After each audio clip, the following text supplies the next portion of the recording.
So, any pressing questions? Any last minute things you want to go over?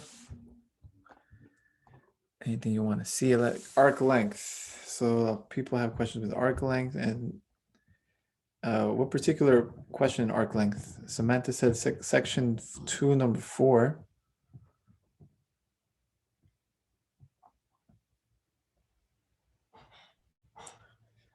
Let me just pull it up really quickly. Review sheets.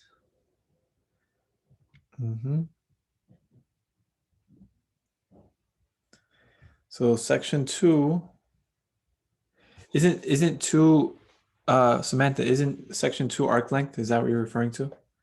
So we're gonna be doing arc, yeah, we're gonna be doing arc length number 4. Okay. So let's look at arc length.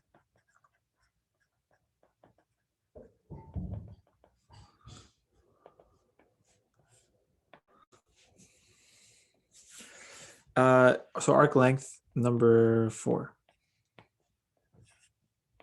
So arc length is in a sense a pretty much more straightforward than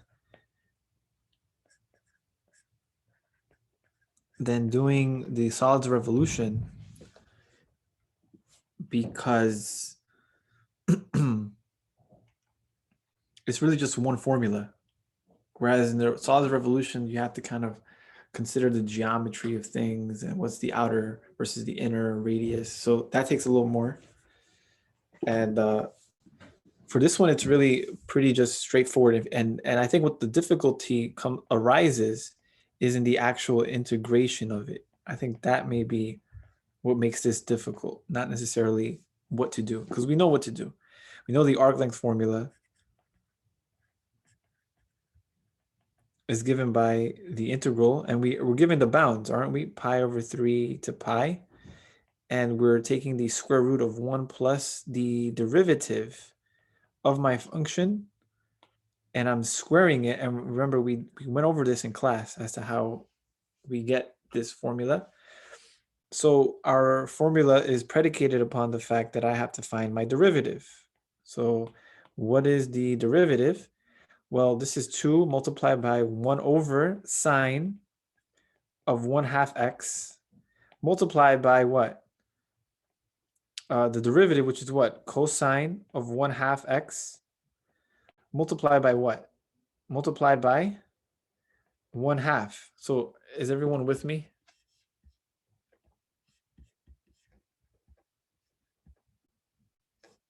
So we are differentiating. We have to apply the chain rule, and we have to apply the chain rule twice. So once for the ln, which is sine, and then the sine to 1/2 x. So if you want to clean this up really nice, the 2 and the 1/2, they go away, and I'm left with what? Cosine of 1/2 x over sine of 1/2 x, right? And this is really what? This is cotangent square, no, sorry, this is cotangent. This is just cotangent of 1/2 x. So then let's continue. So the arc length, the integral from pi over 3 to pi, this is the square root of 1 plus cotangent, and now I'm squaring this. So this would be cotangent squared of 1/2 x dx, right? Now, I guess we get stuck here. What could we do here?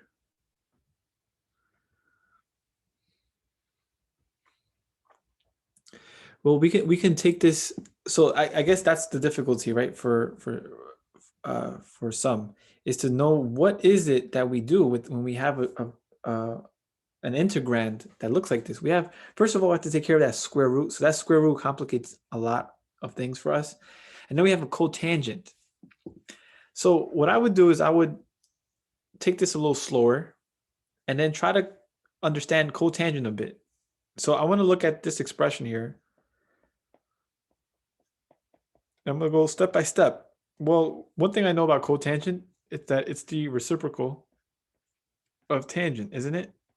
So is it okay if I write it like this? That's okay. And then what we're going to try to do is I'm going to try to rewrite this as a single fraction. So sometimes this technique, or I guess this strategy, works when we combine sums into single fractions, when we combine two separate expressions into a single fraction, or sometimes disassociating that compact expression into separate fractions, that also helps. So those are two different strategies for integrating. So sometimes we want to coalesce things, get them together. Other times we want to separate them algebraically, which can lead to something as u sub or something that we can algebraically take advantage of. So in this case, I'm going to try to see if I can combine it. And in doing so, I would have to take tangent squared of 1/2 x and rewrite 1 as this, right?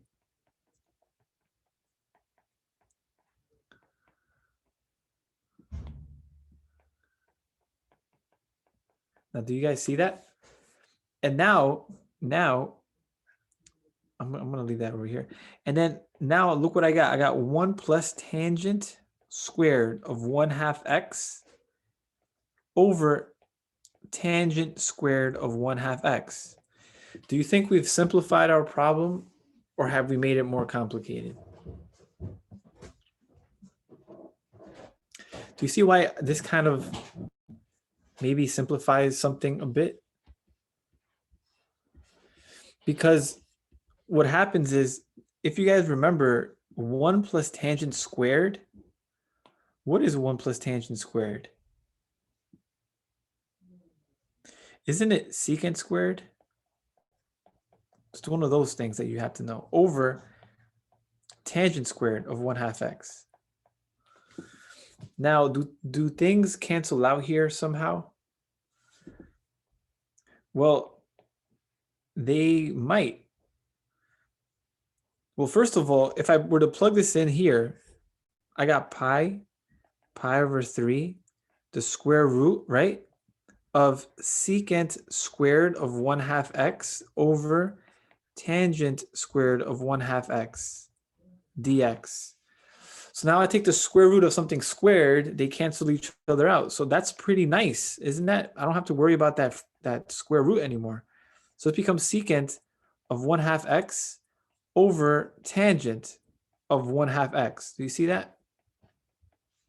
And now, so that's taken care of.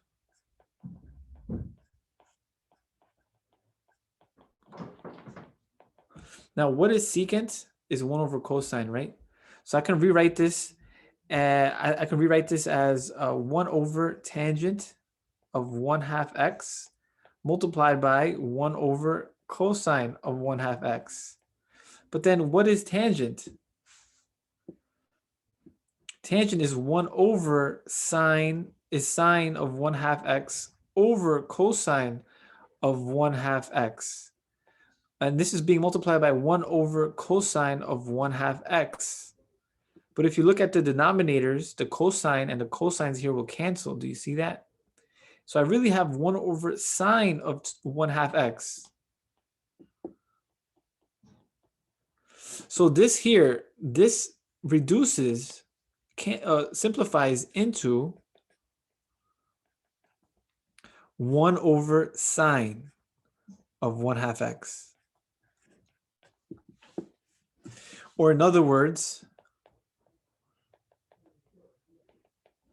this is cosecant of 1/2 x dx. So the hardest part of this was to rewrite the integrand into something much more elementary,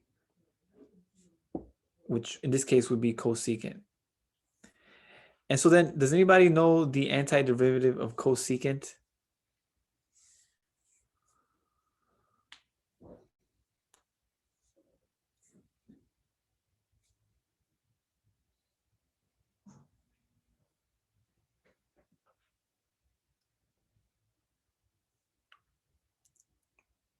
So let me just say that there does exist an antiderivative. I don't know if someone posted anything here.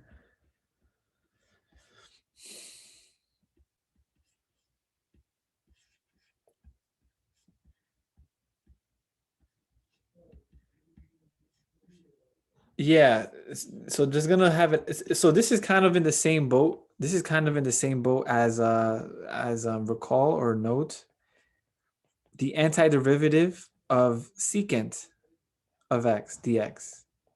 So it's one of those. It's one of those little strange ones. So this one is not that I'm expecting everybody to just have, oh yeah, the antiderivative of cosecant is blah blah blah. These are the ones that are like the kind of the this is kind of like the ones that you should know, but they kind of escape most of us, right? So the antiderivative of secant is ln, and I believe it's secant x plus tan x plus c. That's the antiderivative, and there's a way to demonstrate why that's so. And if I'm not mistaken, I think the antiderivative is ln of, let me just say, I think it's cosecant x plus cotan of x plus c. It's one of those kind of things. Um, let me just make sure. And you can find this on your in your table, in the tables of your textbook. I think there might be like a negative or ln of cosecant. Yeah, I think it's negative ln. Let me just cosecant. Yeah, it's negative. There's a negative involved here. There's a negative ln of cosecant plus cotangent x. So the whole point is, even if you didn't know what exactly the antiderivative of cosecant was, the point is that there is such a antiderivative. So most of the time, sometimes we're stuck in places where immediately, so if we had this immediately here, you'd be like, I don't know how to integrate that. That's okay. You can simplify it into something simpler, which the antiderivative exists. So these are like the rare ones that you may not come across that often, rare cases, but they exist nonetheless. So the antiderivative in this case, and one more thing, we have to make sure you take care of the 1/2 here. So this is where you do 1/2 x, and you get du is equal to 1/2 dx, or in other words, 2 du equals dx. So then this would be 2 multiplied by cosecant of u du. And then changing the endpoints here, I'm gonna get what? I will get, so if x is 2, then this would be pi over 2, and then this would be pi over 6. So you see how we change the bounds? And so from here, we have to be extremely careful in utilizing our antiderivative. So I'm just gonna make this kind of thing here, and I'm gonna say this is ln, negative ln of cosecant of x plus cotangent of x, and I'm evaluating it from pi over 6 to pi over 2. And so this will equal negative ln of cosecant of pi over 2 plus cotangent of pi over 2 minus a negative ln of cosecant of pi over 6 plus cotangent of pi over 6. A lot of uh, symbols, delimiters. And so now we're going to take this step by step. What's cosecant of pi over 2?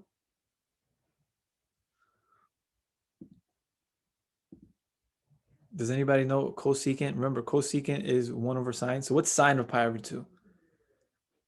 We should know it's 1. So cosecant of pi over 2 is also equal to 1.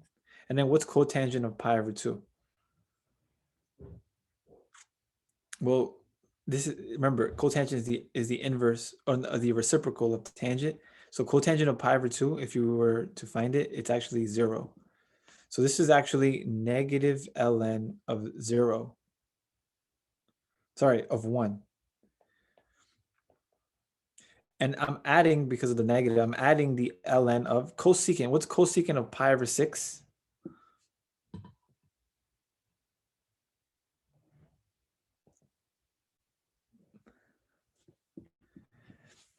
Anybody? Trig, cosecant, pi over 6, it's 1 over sine of pi over 6. Sine of pi over 6 is? Sine of pi over 6 is 1/2. So it's 1 over a half, which should be 2. So cosecant is 2.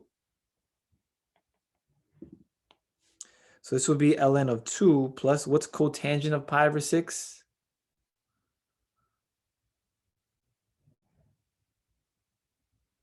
It's 1 over tangent of pi over 6. 1 over tangent of pi over 6. Pi over 6 is 30 degrees. Tangent of 30 degrees is rad 3 over 3.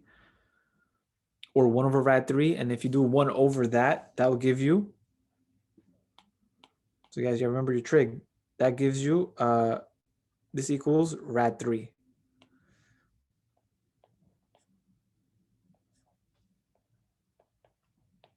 Ln of 1 is 0. So the result is 2 ln of 2 plus rad 3.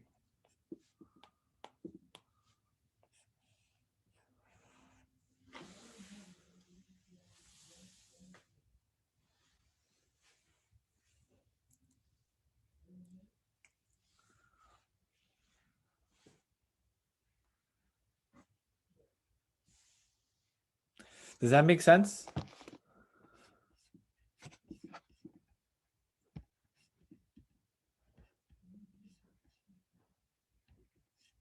Does that make sense, Samantha?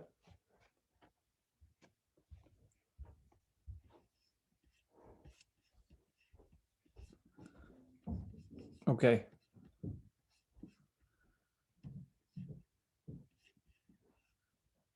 Let me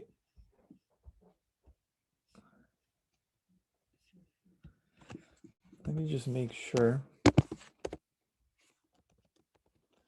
Ln of sine 0.5 times x, evaluating it from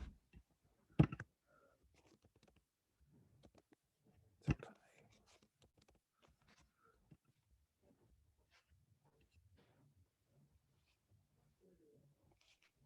Yeah. Okay. So the next one was what? The next one, Rakib said section 1.2, number 3 and 5, section 1.4, number 3 and 4. Okay. So let me do this real quick. Let me see if I can do it. So section 1.2, number 3. Section 1.2, number 3. So we have x equals y minus y squared. X equals 0, and I want to rotate this about the y-axis. So the first thing I have to try to figure out is the way it looks, right? The sketch. So this is x, this is y, and so this is going to be one of the axes, x equals 0, right? And then what is y equals y minus y squared going to look like? Well, let's look at it. So this is x equals y. If I factor out the y, I get 1 minus y. So I'm going to have something like this. I'm gonna have something like this. So at 1 here, I'm gonna have something like looks like this.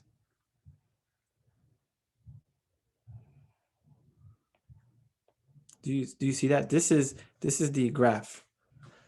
This is the graph. But you can't see what I'm writing? Hold on. I don't know why that happens. Okay, so this is the graph. X is times y times 1 minus y. Okay.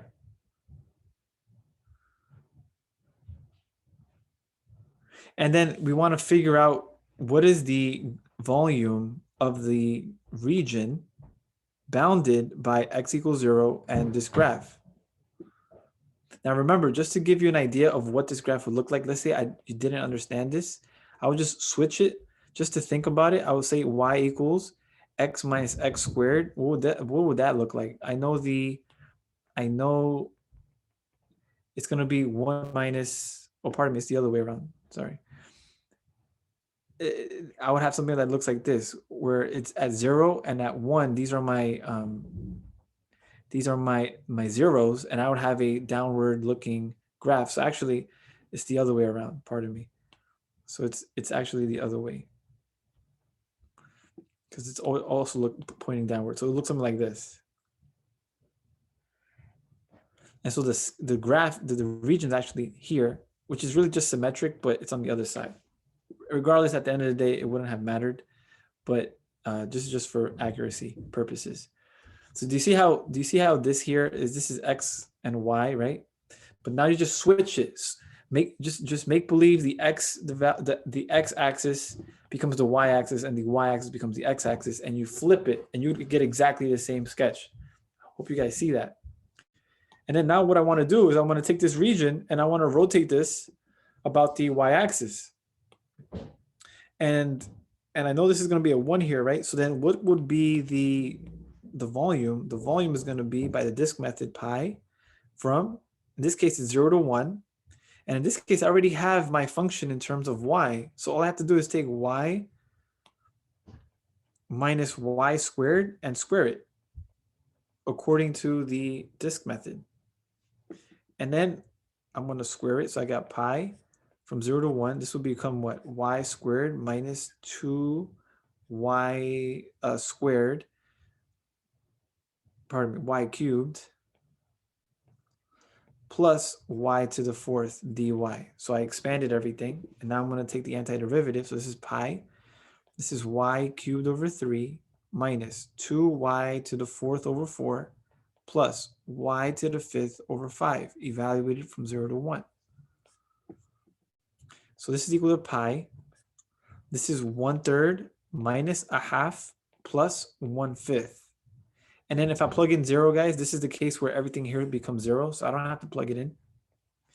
And then I can now combine.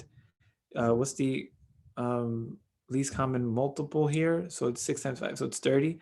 So I can rewrite this as 10 over 30 minus 15 over 30 plus 6 over 30. So the final answer should be 1 over 30 pi, or in other words, pi over 30.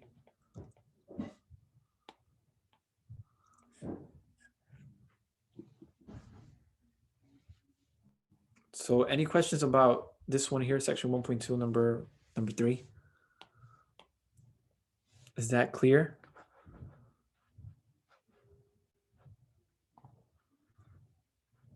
The hardest part here, guys, the hardest part is setting up the integral, but once I have that, it should be easy going. So no questions about this. I can move on to the next one. Okay, so now the next one would be the same section, number 5. So what is number 5? X is equal to 2 rad y, x equals 0, and y equals 9. Okay, so then let's look at it. X equals 0 is going to be the y-axis. Y equals 9 is going to be a horizontal line. Y equals 9. And then what is x equals 2 rad y going to look like? Well, again, this is just the way I would consider this. I would think about just switching the y's and x's just for a moment. And I would know that I have some kind of function that looks like this, right? Square root function. But now I'm switching it, changing the x and the y's, and I'm flipping it. And when I do that, I get this. I get something like this. And then this is the region that I'm trying to rotate around, right? I'm trying to rotate around the y-axis. And I only need to know the change in the y's. So it goes from 0 all the way to 9 for the y's. So that's why that's going to be the bounds of my integration. So it's going to be 0 to 9. And then what's going to be the radius? Well, the radius is exactly defined by the function of x in terms of y. So this will be 2 rad y squared dy. So again, setting it up is the most difficult part of this. Once I get it, then I should find my merry way to the end. So this should be 4y dy. I can take out the 4. So this will be 4y from 0 to 9 of y dy. So this should be 4 pi y squared over 2 from 0 to 9. This is 4 pi multiplied by 81 over 2. 2 goes into 4 twice. This is going to be 162 pi.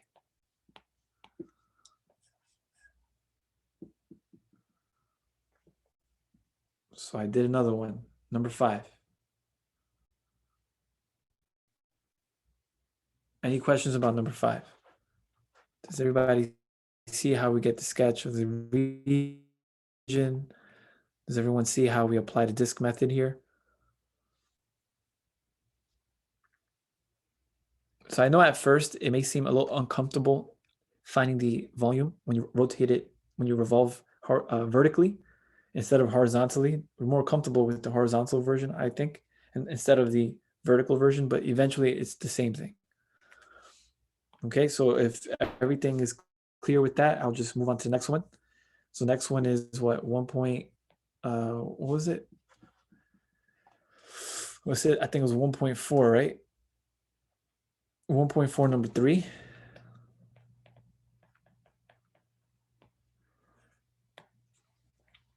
So 1.4 number 3. Can we do 2 number 7 after? Yeah, so we're gonna have a couple here. So we're gonna have there's a Q here, there's a line. So 1.4, and then we're gonna do 2 section 2 number 2, and then we're gonna do 1.6 number 2 and 3, and then we're gonna do number 2 number 7. Okay, so we got a couple here to go. So now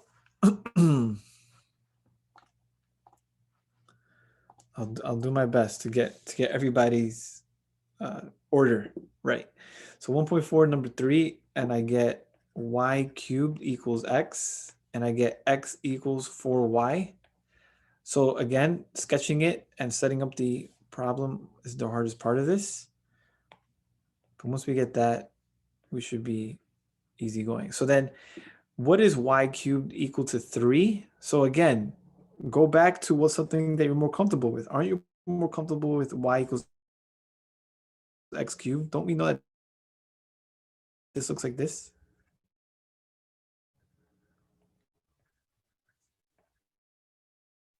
Correct. Take the x, right? I don't know if you can use it like, use a pencil, use pencils. Take this to be the horizontal, and then take this to be the vertical, right? And then you're gonna flip it, but you're gonna flip it in a very particular way where the x becomes now the y and the y becomes the x. So if I do that, this will be my sketch. I don't know if you see it. So if I were to do that, I get something like this.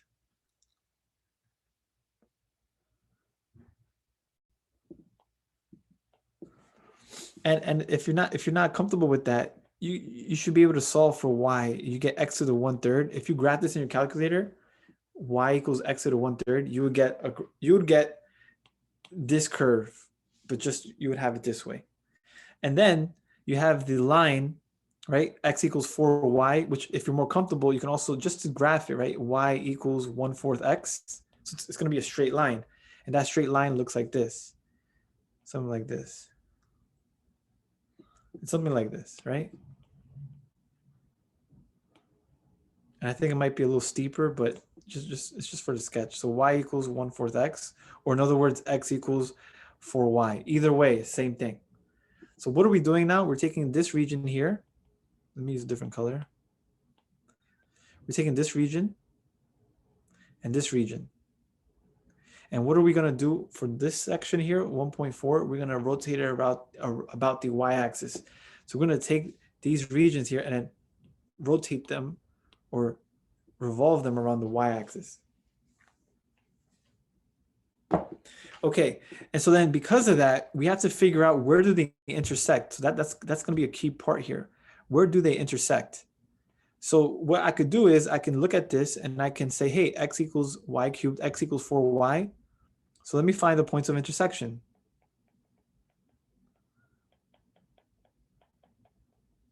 And I only really care about the y values. So I got y cubed equals 4y. Then I can set them equal. I can put them on the same side, and I get that uh, y squared minus 4 equals 0, which becomes very nicely factored into y minus 2, y plus 2 equals 0. So then I got that y equals 0, y equals uh, 2, and y equals negative 2. So those are going to be my bounds of integration. This would be 2. I have one at 0, and then I have one at negative 2. Do you guys see that? So now I have to take this a little carefully, because when we graph this, right? If I were to graph this here, if I were to rotate this,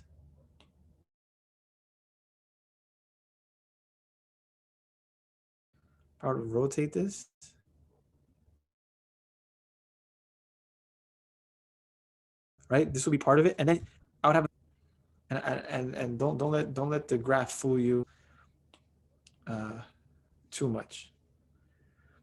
So it's kind of like, I don't know, like an inverted cone, of weird inverted cone. And because of the symmetry, and due to the symmetry, I don't know if you see that, or an hourglass. Wow, that's a very good. I didn't see that. That's right, it's also an hourglass. So, and due to the symmetry, hopefully you start to see that this sector here would be the same thing as this sector because of the symmetry, right? And it would be enough just to find one. We can skip the 1.6 number 3. I figured it out. Okay, great, Sarah. That's great. If you figured it out, that's fine.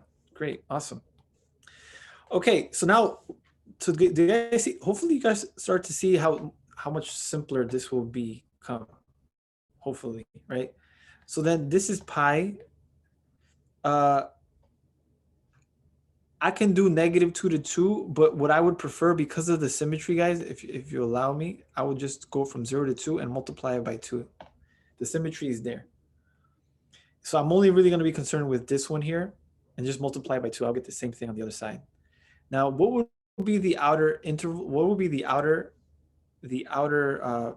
radius? Is the graph farthest away from the axis of revolution, which in this case would be, it would be 4y. X equals 4y. Remember, our radii are functions of y. And then what would be the inner? The inner would be y cubed. Does everybody understand that? And then I get 4y squared minus y cubed squared dy by the washer method. And so this becomes 2 pi from 0 to 2, 16y squared minus y to the 6th dy.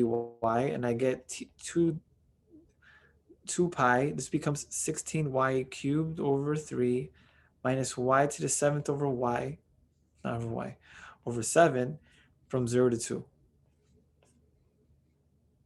So this becomes 2 pi. This is 16 times 2 cubed over 3 minus 2 to the 7th over 7. It's a little weird. And this becomes 2 pi times, well, actually 2 to the 3rd. This is actually 2 to the 4th. So this is actually 2 to the 7th over 3 minus 2 to the 7th over 7. So actually I could take out the 2 to the 7th and I get 2 to the 8th pi 1/3 minus 1/7. 1/3 minus 1/7 is really 7 over 21 minus 3 over 21. And 2 to the 8th is really what? What is it? 256?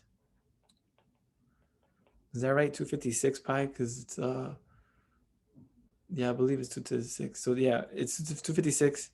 And then 256 multiplied by pi times 4 over 21.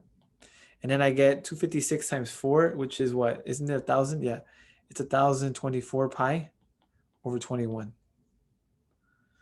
Let me just write that over here.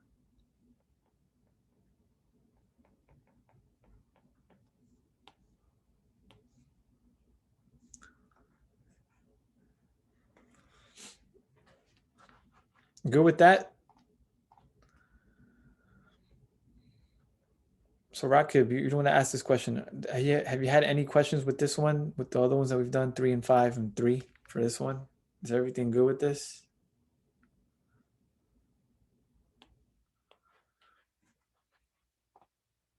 It makes sense. Okay, good. Good. And so we could do one more of these, and hopefully you guys had your good share of washer methods in the with the vertical axis of revolution.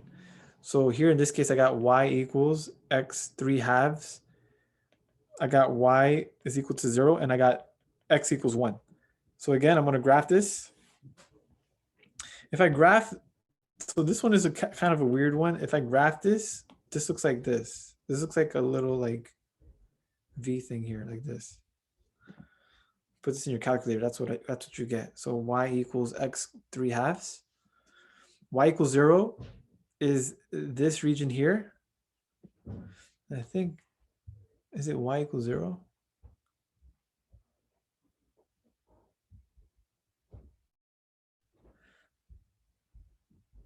Oh yeah, okay. Yeah, and x equals 1. And then x equals 1. That was something else. Okay, so I got this region here. This is my region, right? So once I got my region, I kind of don't need anything else but my region. That's really what I care about. And I also care about the x value, the points of intersection here. So I know this is 1. And where do they intersect here? When x equals 1, y equals also 1, because when I plug in 1 here, I get 1 to the 3/2, which is 1. So this is the y value here being 1 as well. And what am I going to do? I'm going to rotate this region around the y-axis instead. Right? And so I'm going to have something that looks like this. This would be like a little funnel here, kind of. I don't know how to, something like this, right?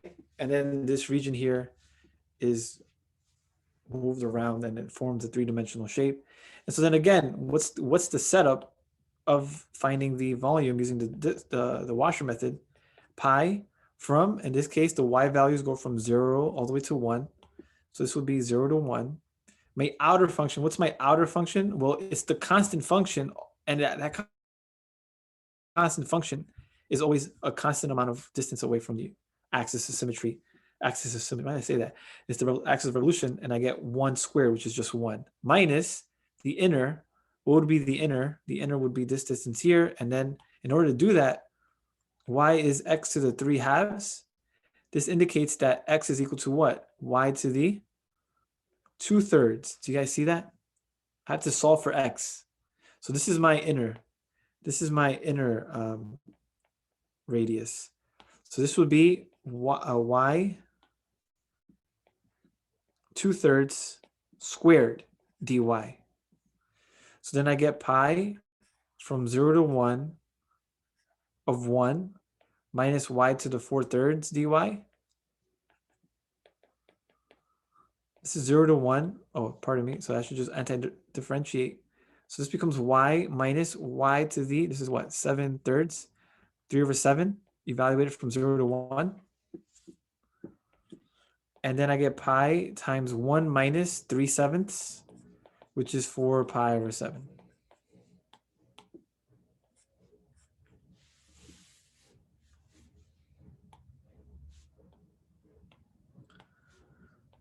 So Rocket, we're good with this? Are you confident now? Do you feel more comfortable with revolving? Does everyone else feel more comfortable with revolving around the y-axis? Hopefully you start to see that there's not much of a difference. It's just that now we're looking at it from the other perspective. Okay, so now we took care of that. Now let's look at the next one. Who is next? So Sarah said, don't worry about 1.6. She got that. So let's look at number 2, right? Is that what you want? So arc length 2, number 2. So we want arc length again. So you guys love arc length, huh? Number two.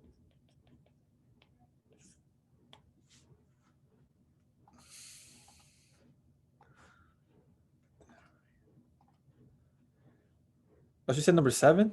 So Sarah, which one you want? 7 or 2? 2. Yeah, but can do that after. Oh yeah, okay. So number 2 and then 7. Okay, got it. So number 2. So we got y equals 1/3 x squared plus 2 to the 3 halves, and this is from 0 to x goes from 0 to 1. Again, the formula hasn't changed, so the arc length is the integral from 0 to 1 of the square root of 1 plus the derivative of x, that thing squared dx. So then I have to find a derivative. So y prime would be what? This would be, when you've pulled it down, would be what? 1/2 x squared plus 2 to the 1/2 power. Are we all in agreement with the derivative? So once we have the derivative, we can continue with the arc length. I'm gonna call it AL. And so this would be from 0 to 1 of the square root of 1 plus 1/2 x squared plus 2. This whole thing, sorry, let me just make this a little bigger. Let's take a little bit of our time. So 1 plus, this is 1/2 x squared plus 2 to the 1/2, and this whole thing is being squared dx, right? Oh yeah, you're correct. You're correct. So this should be a 2x, pardon me. So actually it should be x square root. I'm just gonna leave it as 1/2. That's right, thank you. X squared plus 2, I forgot to do the chain rule. Can you believe that? So actually it's gonna be x multiplied by x squared plus 2 to the 1/2 power, and this whole thing is being squared. Okay, so is everyone with me? So does it look good? Okay, so once we have that, let's continue. Let's see where we get to. So this becomes 0 to 1. Take the square root of that. This becomes 1 plus x squared, and this becomes x squared plus 2. Everyone agree with that? I square the thing inside and I get x squared, and then the parentheses x squared plus 2 dx. So then once I get that, right, I get what? 0 to 1, and this becomes the square root of 1 plus x to the 4th plus 2x squared dx. Are we good with this?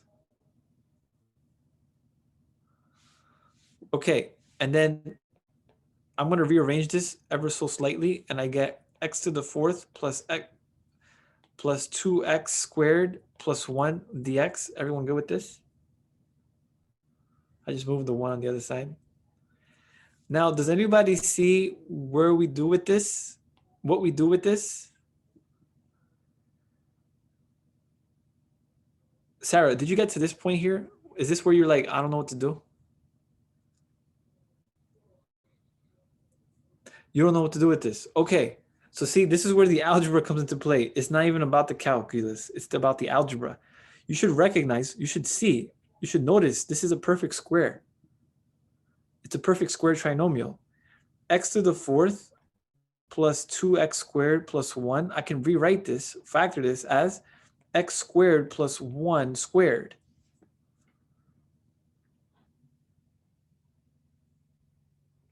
I don't know if you are able to recognize that. And this is 0 to 1. This becomes x squared plus 1 squared, the square root of that. But the square root of something squared is, it's just this. Oh, you did minus. Maybe that might have messed you up. Yeah, it should be a plus. So that plus made all the difference. And now taking the antiderivative of this, I think it's pretty straightforward, right? So this should be what? X cubed over 3 plus x, right? From 0 to 1. And then we get 1 cubed plus 1 cubed over 3 plus 1. And then if you plug in 0, you get all zeros, and it should be 4/3, right? Is that 4/3? Yes, 4/3.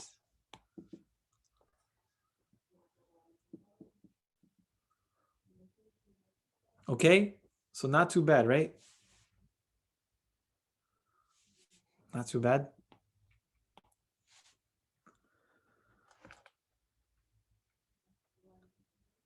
So that's 1 point, that's arc length. And then Sarah said, and then someone else said it. Was there anyone else? So only okay, so then it's number 7, right? Number 7's turn. We don't have anything else beyond besides that. So now that we have that, let's do number 7 and see how number 7 looks. So again, number 7 is an arc length problem. It's an arc length problem.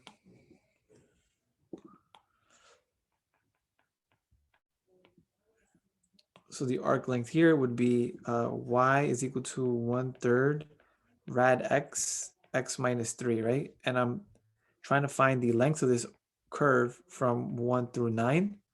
So then what's going to be the arc length? Pardon me, there's no pi. It's the integral from this case from 1 through 9, the square root of 1 plus the derivative of x squared dx. So then first I want to find the derivative. So what's the derivative? So for this guy, what I'm going to do first is I'm going to rewrite this a bit to help me. So this should be 1/3 x to the 3/2 minus x to the 1/2 power. All in agreement? And then I'm taking the derivative of this. The derivative would be 1/2 x to the 1/2 power minus 1/2 x to the 1/2 power. So I took the derivative, right? And then I'm gonna do something else. So a lot of this, guys, is algebra. A lot of this is like annoying algebra. So then this y prime here, I'm gonna square it. So this is gonna be 1/2. And I'm just gonna make it as radicals for now. This will be like something like this, right? I'm taking this and I'm squaring it. I just want to take care of this before I plug it in the formula. So then if I square this, I get what? I get x over 4 minus, what do I get? I get minus a fourth, and then I get plus 1/4x. Is that what I get? After I square it. So then this becomes x over 4 minus 1/2 plus 1/4x. Does everybody agree?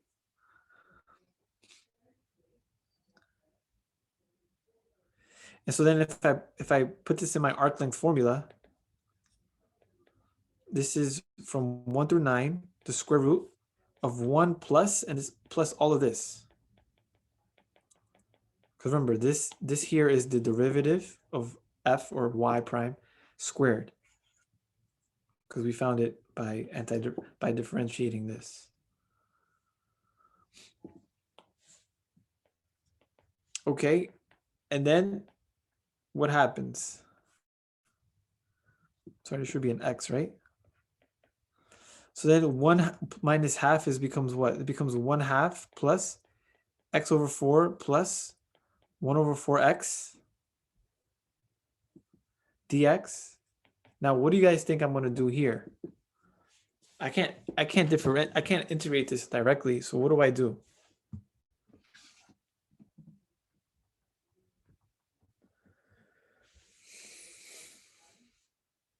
What do you think I'm going to do?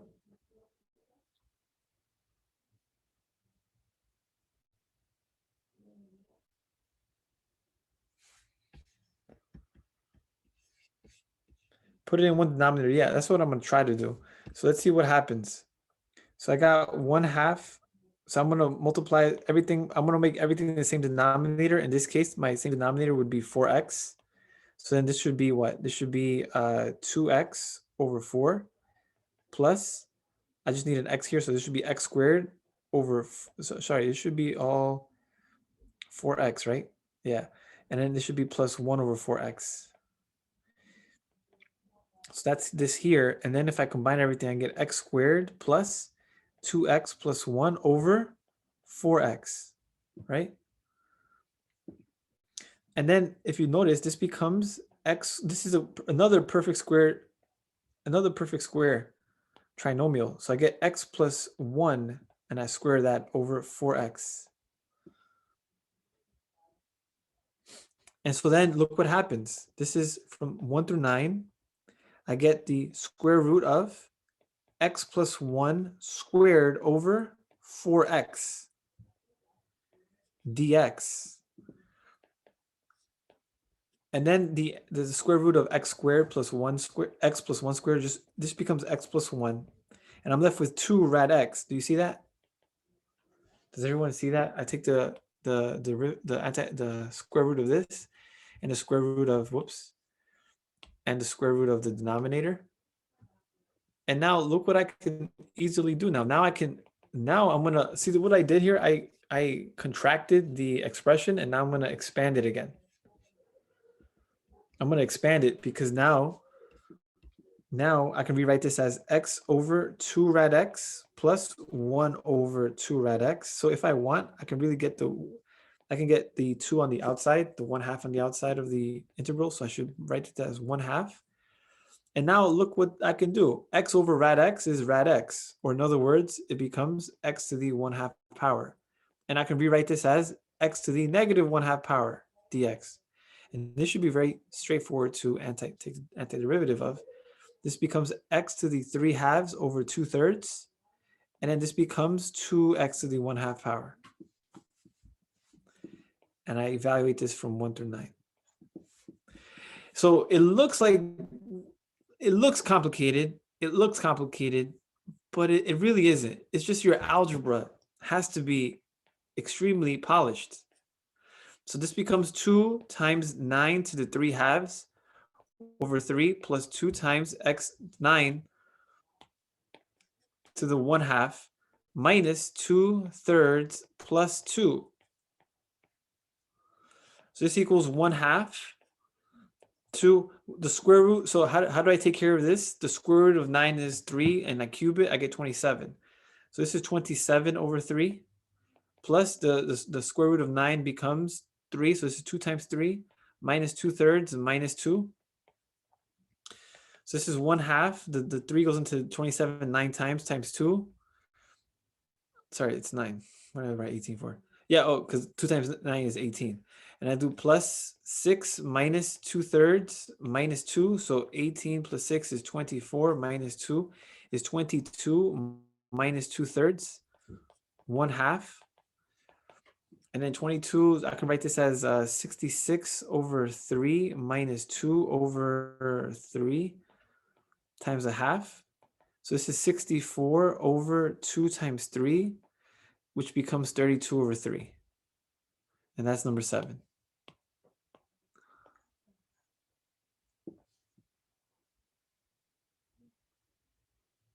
Woo-wee! Talk about having your steps right, huh? Every little thing counts.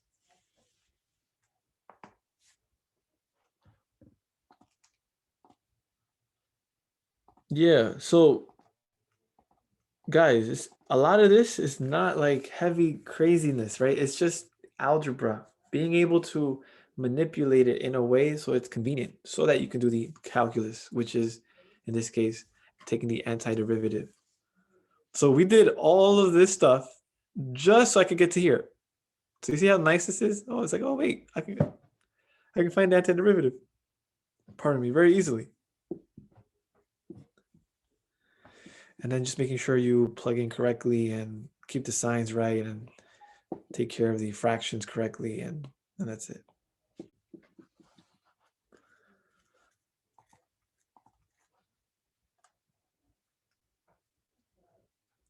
Okay, so we've done washer method, about the vertical axis from different vertical axes. And we've done arc length a whole bunch now. Hopefully you feel more comfortable with it. Anything else? The last few minutes.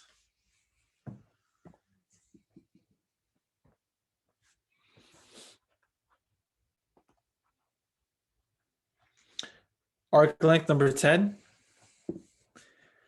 Okie dokie. Let's do number 10. Let's go straight to the last one. Best for last. So, okay. So this is number 10. So y equals 1/2 x squared minus 1/2 ln of x. And I'm I'm finding it from 1 to 2. So then what is y prime? It's going to be x minus 1 over 2x.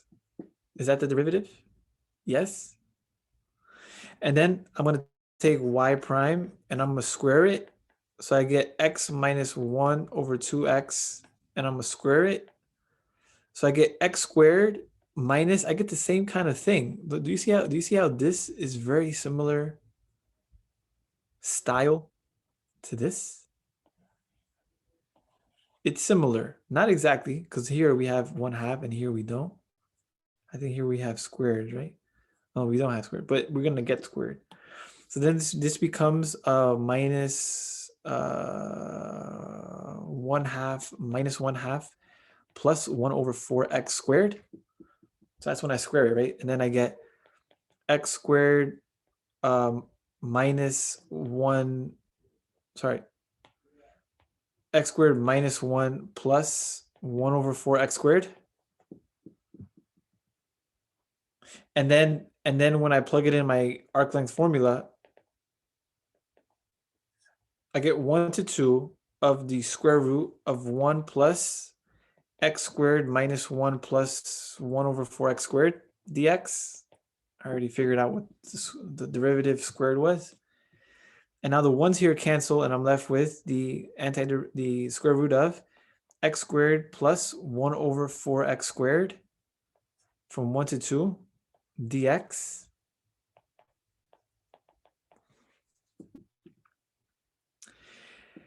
And then what?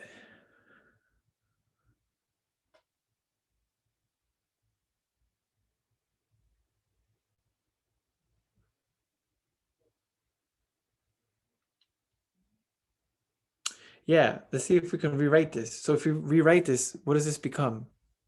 The denominator here has to be what? So this should be x squared times 4. No, pardon me. This would be 4x to the 4th plus 1 over 4x squared, right? And take the square root of that from 1 to 2. And I think I missed something. I did, guys. So I noticed that this should not be a 1/2. This should be a 1/4. So that's gonna make all the difference, actually. So this should be a 4, and then when you take this should be a 1/2, and then this should be over 2. So then what's gonna affect here is that this should be x squared over 4, and then this should be not 1/2, but it should be 1/4 minus a 4th. Now we're talking. This becomes a 1/2, and now things will simplify because actually trying to. That's what I was looking at. I'm like, I don't think we can do this at the moment. So this is not going to be the antiderivative. So the ones don't cancel out actually. What actually happens is that I get the square root of 1 plus x squared minus a 1/2 plus 1 over 4x squared. But the 1 and the minus half leaves a 1/2. So now we're gonna now things will work out to our advantage. Even though we have one more term, but that's okay. So x squared plus 1 over 2 plus 1 over 4x squared, right? I want the same denominator. The least common denominator in this case would be 4x squared. So this will be 4x to the 4th over 4x squared plus this becomes what? 2x squared over 2. Pardon me. Over, it should be 2x squared over 4x squared plus 1 over 4x squared. Is that all right? Did I miss something else? Minus.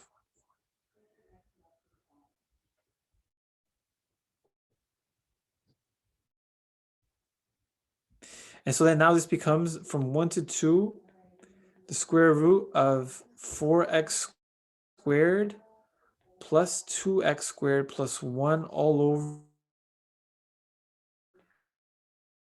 4x squared dx. If this is a 1 over x, this should be plus 1/2.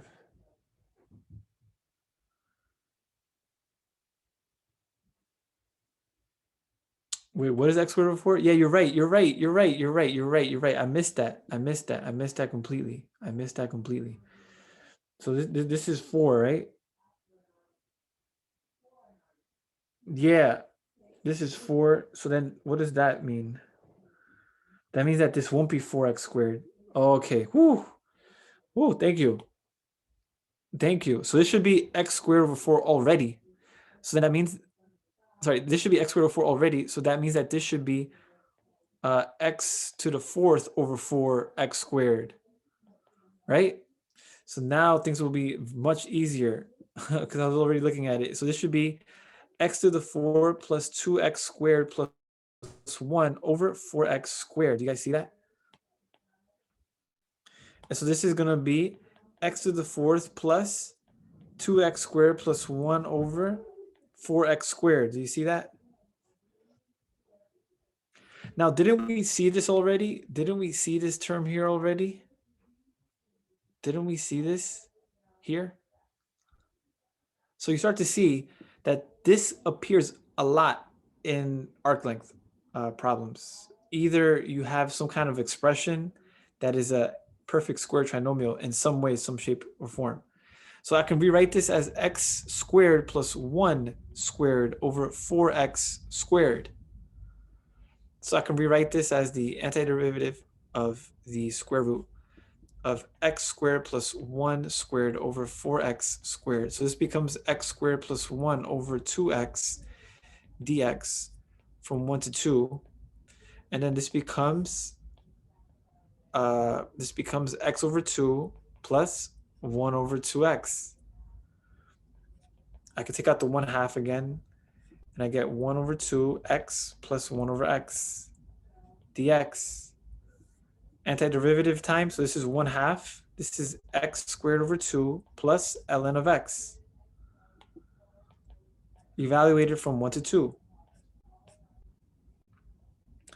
This is 1/2 multiplied by 2 squared over 2 plus ln of 2 minus 1/2 minus ln of 1. But ln of 1 is 0. This I get, this is 2. So 2 minus 1/2 is 3/2. So it's 3/2 plus ln of 2 to the 1/2. And if you want to distribute that, you get the answer 3/4 plus ln of 2 over 2.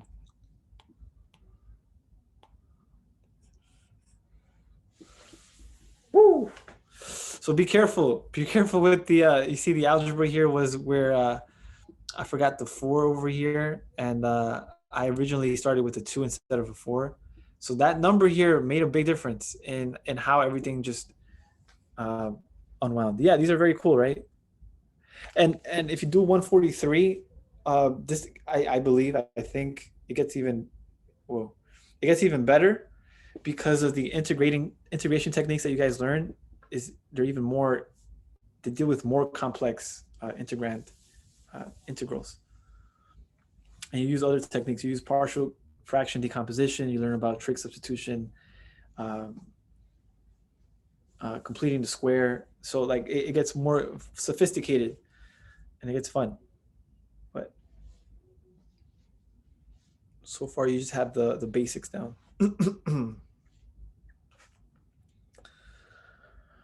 Okay. Was this a good hour or what? Of just rapid. I try to do it as fast as I can. Um, yeah, the arc length can seem a little confusing, but then it's a lot of algebra. It's more algebra than anything. It's more how do I combine them, separate them? Because at the end of the day, I want to get rid of that square root somehow. Because that square root gets a little weird. But once you get rid of that square root, then you're like, oh, okay, then integrating it is not that bad.